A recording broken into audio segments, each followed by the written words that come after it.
I'm here today to talk about the job profiling process.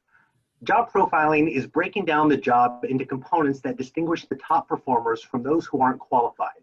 This generally proceeds along three stages. The first stage is identifying the minimum qualifications for the position that you have to have coming into the job. The second stage is defining the required traits and characteristics that distinguish the top performers from those who won't perform as well. Third is figuring out how to measure those skills that are necessary through work samples, situational interviews, and similar things. Today, we're going to be talking about identifying the minimum qualifications. We'll leave the other topics for future webinars. Today, I'm going to be talking about what are the right questions to ask, why they are the right questions, and then go through some examples of some problematic job requirements in live jobs. So to ask the right questions, once you've come up with that list of things that may be minimum qualifications, you need to ask yourself a series of questions. Some of these questions might be, is it needed on day one? Is it required for successful job performance? Must all employees who work in your organization have this? If you answer yes to any of those, that would be a minimum qualification.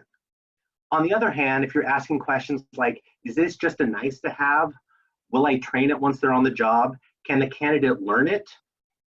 If you answer yes to those sorts of questions, then no, it's not a minimum qualification. And of course, the most important question you need to ask is why?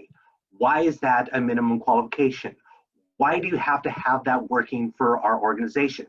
If you can't answer that question, then it's not a real requirement. So why ask why?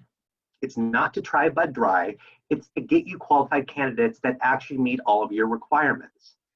It will also help you provide a positive candidate experience because candidates want to go through a selection process that's actually related to what they have to do on the job. And finally, it helps you with compliance. Now, compliance is a whole other topic, and I like to refer you to our principal compliance analyst, Alex Desmond, who's got some great content on our blog regarding compliance. Now I want to transition into some examples. This first example is from a sous chef position. This is live on Indeed right now.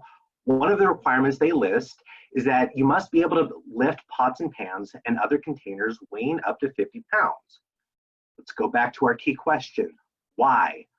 Why do you have to lift those pots and pans weighing up to 50 pounds? Are you completely unable to ask for help? If someone's available to help you on the job, then that's not a requirement. You don't have to meet that. Next up, we have another example of a problematic requirement, this time with a software engineer. This is an educational requirement where a bachelor's degree in computer science or a related field is required. Again, why? Why is that required? Are you really not going to hire that hotshot programmer who's self-taught and doesn't have a degree, but can probably program circles around most developers out there? Are you really going to refuse to hire Bill Gates because he doesn't have that bachelor's degree? Instead, think about the skills and experience that you get through that degree program and focus on those instead. Next up, speaking of experience, we have a job from a full stack web developer. One of the requirements that's listed is experience with a front-end JavaScript framework. How much experience? I'm in HR and I have experience with a front-end JavaScript framework. I took about an hour class to solve a problem I was having, so I have experience with that, but I would be a terrible full-stack web developer. Instead, you should focus on the proficiency level that you need with that job. Here, as we have it set up, you have to be an expert in JavaScript. Now, I'm not an expert in JavaScript, so I would get screened out of this process, and rightfully so. In fact, bonus points if you actually assess whether they have that proficiency level or not. Which leads me to our next example. Here we have an accounting assistant position. In this job ad, they have a whole host of knowledge elements that you have to know coming into the job.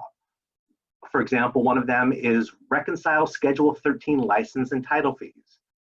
Again, I'm in HR, I don't know what that is. I don't know how to evaluate that. I don't know how to assess that in a screening interview. Instead, What I can do is I can build a test or quiz around that.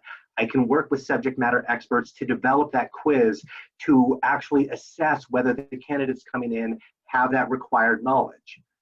Now, how to build a quiz is a topic for another day because Gabe won't let me talk for another 4 hours on this. So today we talked about job profiling and identifying the minimum qualifications. There's a lot to it and can get pretty complicated, but I can help you break it down, and I would love to talk more about this with you. So for right now, let's move into questions.